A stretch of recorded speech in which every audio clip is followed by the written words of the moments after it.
Porn film racket मामले में राज कुंद्रा की गिरफ्तारी बताती है कि यह रैकेट कितना बड़ा था। इस रैकेट में कितने लोग काम कर रहे थे और करोड़ों का व्यापार होता था। मुंबई पुलिस ने फरवरी महीने में ऐसे ही एक बंगलों पर रेड किया था जहां पर पॉर्न फिल्मों की शूटिंग चल रही थी। आखिरकार ये रैकेट कैसे ऑपरेट करता है? सबसे पहला कदम होता है पॉर्न फिल्मों की शूटिंग, जिसके लिए चुनना होता है एक लोकेशन।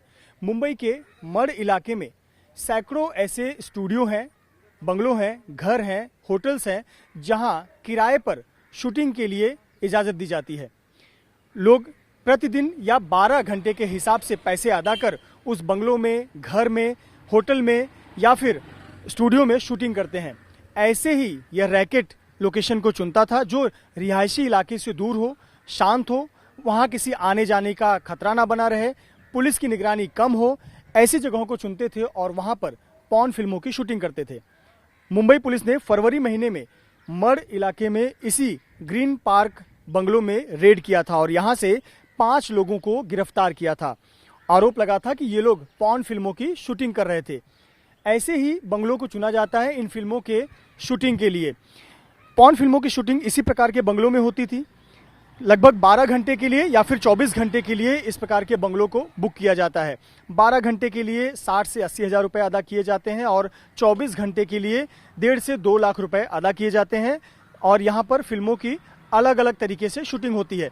देखिए, ये जो बंगलो आप देख रहे हैं, यहाँ पे तमाम सुविधाएं होती हैं। आप बंगलों का लुक देख लीजिए, किस प्रकार से यहाँ पर लोकेशन होता है, वो फिल्मों की सीन से मिलता जुलता लोकेशन होता है। गांव का दृश्य दिखाना होता है या फिर शहरी भाग दिखाना होता है, कहीं बाहर घूमने वाली जगह दिखाना होता है। जिस प्रकार की फिल्मों में सीन होते हैं उस प्रकार के दृश्य इस प्रकार के बंगलोज में होते हैं।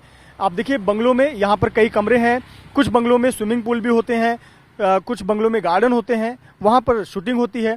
इसके अलावा बंगलों के पास आप जरा यहाँ देखिए, आपको हरे रंग का एक शेड नजर आएगा।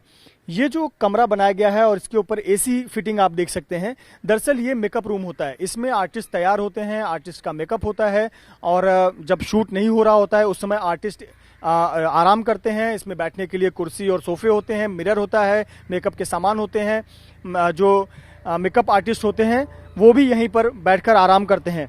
और जो ये पूरा लोकेशन है, इस प्रकार से बंगलों को यूटिलाइज किया जाता है, इस्तेमाल किया जाता है।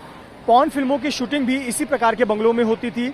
इस ग्रीन पार्क बंगलों में भी शूटिंग के दौरान मुंबई पुलिस ने रेड किया था और 5 लोगों को गिरफ्तार किया था। ये जो ग्रीन पार्क बंगलो है, कई कमरे हैं और इन्हीं कमरों में पॉर्न फिल्मों की शूटिंग हो रही थी जब पुलिस ने रेड किया था।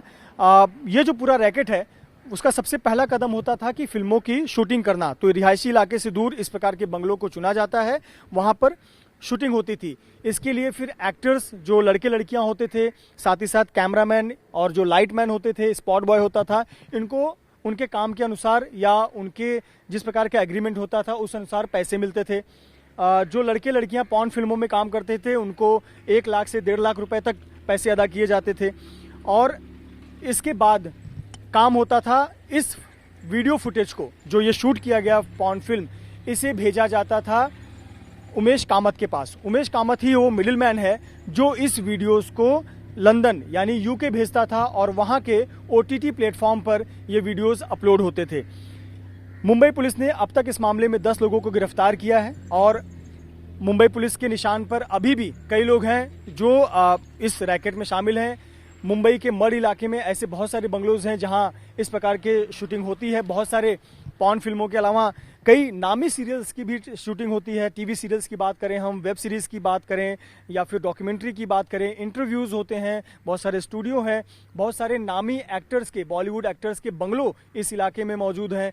तो ये एक बॉलीवुड के लिए एक बड़ा नाम है इस इलाके का और इसी जगहों पर इस प्रकार के पॉर्न रैकेट भी पनप रहे थे, जिसका भंडाफोड़ मुंबई पुलिस ने किया है। मुंबई पुलिस क्राइम ब्रांच ने गिरफ्तारी की है, पर राज कुंद्रा की गिरफ्तारी बताती है कि ये कितना बड़ा रैकेट था और ये रैकेट कितना प्रोफेशनल तरीके से चल रहा था और करोड़ों रुपए का व्यापार हो रहा था और अंतर्राष्ट्रीय स्तर पर यह रैकेट चलाया जा रहा था।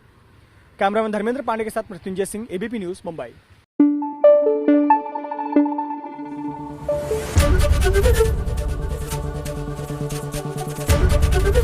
ABP न्यूज आपको रखे आगे।